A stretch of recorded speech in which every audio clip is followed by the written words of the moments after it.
के अपडेट कंदालू। मिठी मां थरपारकर में मासूम ॿारनि तां मौत टारो न कयो आहे। वधीक 3 ॿार फौत थी विया आहिनि। ब्रेकिंग न्यूज़ आहे। अवां खे आगाही ॾींदालू। मुख़्तलिफ़ बीमारियुनि सबबि हलंदड़ महीने फौती ॿारनि जो अंग वधी 12 थी वियो आहे। ॾुखाईंदड़ ख़बर आहे। अवां सां शेयर कंदा हलूं। मिठी मां थरपारकर में मासूम ॿारनि तां मौत टारो न कयो आहे।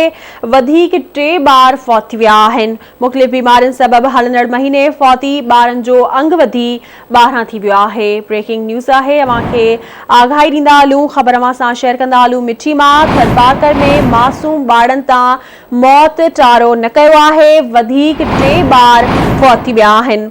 मुख़्तलिफ़ बीमारियुनि सबबि हलंदड़ महीने फौती ॿारनि जो अंग 12 थी वियो आहे।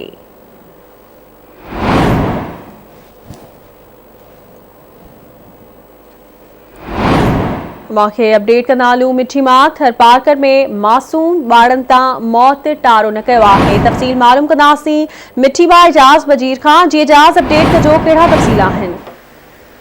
जी बिल्कुल, थरपारकर ज़िले में मासूम ॿारनि तां मौत जो रादार जेको आहे वो टरी न सघियो आहे। सिविल अस्पताल मिठी में रोज़ाना मासूम ॿारनि जे फुटके वारो सिलसिलो जेको आहे वो जारी आहे।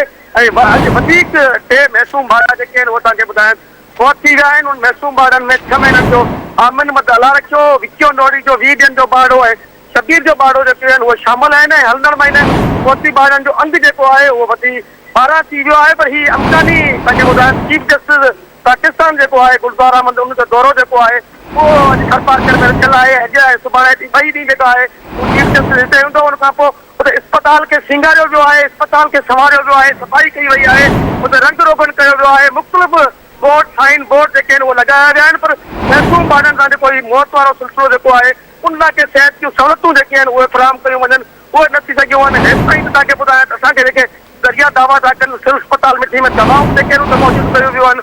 लेबोरेटरी में केमिकल जी जेका कोर्ट में जा चलई उहा पूरी कई वई आहे। पर ही सिर्फ़ु चीफ जस्टिस जे दौरे ताईं महदूद हूंदो। पर तव्हांखे ॿुधाइण खां पोइ वरी सिविल अस्पताल मिठी जेका आहे उहा सूरत साॻी हूंदी आहे। मासूम ॿारनि सां मौत जो रादार जेको आहे उहो टरी न सघियो आहे। वधीक 3 ॿार जेके आहिनि उहे फौत थी विया आहिनि ऐं हलंदड़ महीने फौती ॿारनि जो जेको आहे अंग उहो 12 थी वियो आहे। जी महिरबानी अवां जी आखा करण लाइ।